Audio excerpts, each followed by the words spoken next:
Good morning, नमस्कार। क्षेत्र मिति मेंसुरेशन, इंग्लिश में उसको मेंसुरेशन बोलते हैं।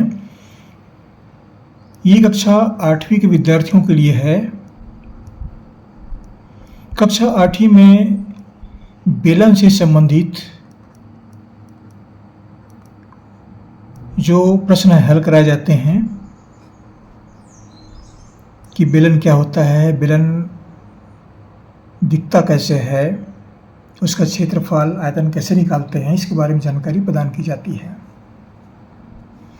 ये प्रश्न हम छत्तीसगढ़ पाठ्यपुस्तक निगम वहाँ किताब से मैंने प्रश्न लिया है और ये वीडियो हम छत्तीसगढ़ जारी कर रहे हैं। क्या प्रश्न है, देखिए। एक बेलन के आधार का क्षेत्रफल 154 वर्ग सेंटीमीटर और ऊंचाई 8 सेंटीमीटर हो तो उसका आयतन कितना होगा। कैसे हल करेंगे, जो बातें दी गई हम नीचे उतार लेते हैं। हमारे पास एक बेलन है, बेलन के आधार का क्षेत्रफल ये हमको दिया हुआ है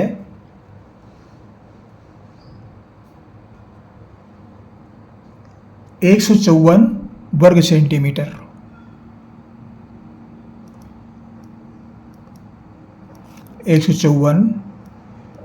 वर्ग सेंटीमीटर ये तो हमको दिया गया है। और क्या दिया गया है,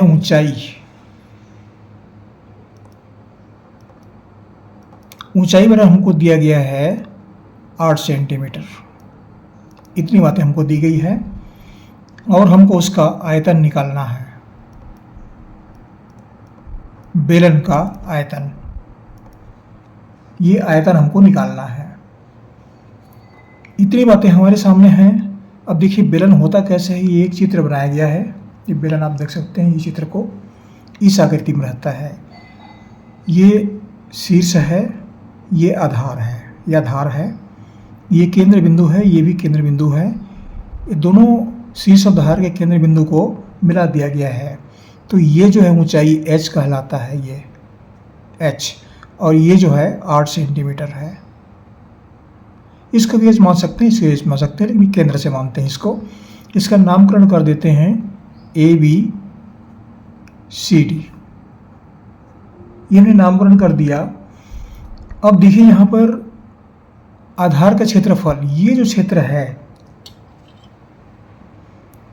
ये जो क्षेत्र दिख रहा है, इसका क्षेत्रफल दिया हुआ है 154 वर्ग सेंटीमीटर।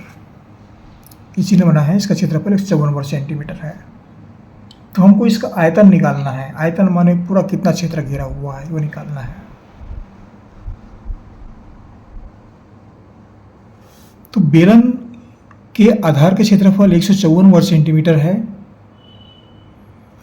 ये 154 वर्ग सेंटीमीटर को पाई आर वर्ग से व्यक्त करते हैं।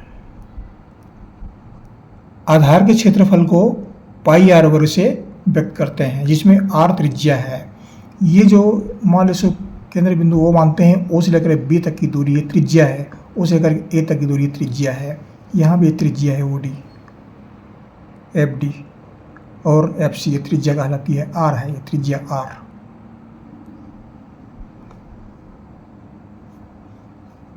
तो बेलन का आयतन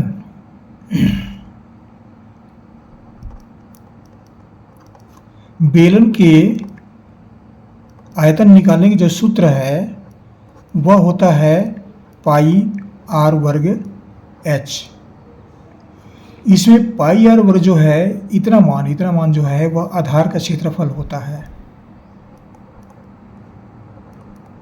आधार का क्षेत्रफल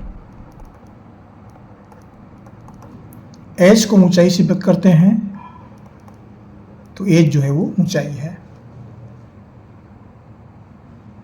अब यहाँ पर आधार के क्षेत्रफल हमको दिया गया है 154 वर्ग सेंटीमीटर। इसके स्थान पर इसको लिखेंगे और ऊंचाई की जगह में 8 लिखेंगे। अब उसको गुणा,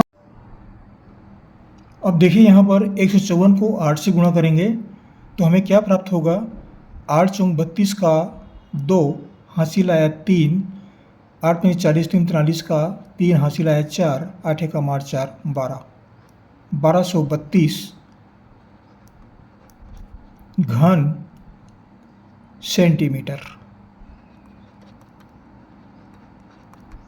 या इसी को हम लिख सकते हैं 1232 या 1232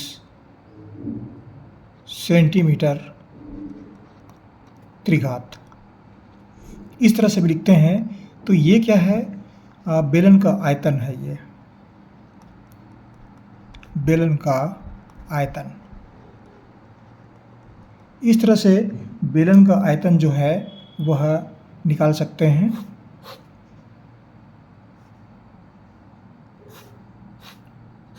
ये कक्षा 8वीं के विद्यार्थियों के लिए था कि बेलन का आयतन कैसे निकाला जाता है। आशा करता हूँ कक्षा 8वीं विद्यार्थी इससे लाभान्वित होंगे और जहाँ से पढ़ जरूर कमेंट्स कीजिए कहाँ से पढ़ते हैं। हमारे चैनल को सब्सक्राइब अवश्य कर दीजिएगा, सब्सक्राइब करना ना भूलें। ये इस कार्य को अत्यावश्यक कार्य मान के चलें और आपको हमारी से बहुत बहुत शुभकामनाएं। पढ़ते रहिए। अगले वीडियो में फिर मुलाकात होगी। Thank you.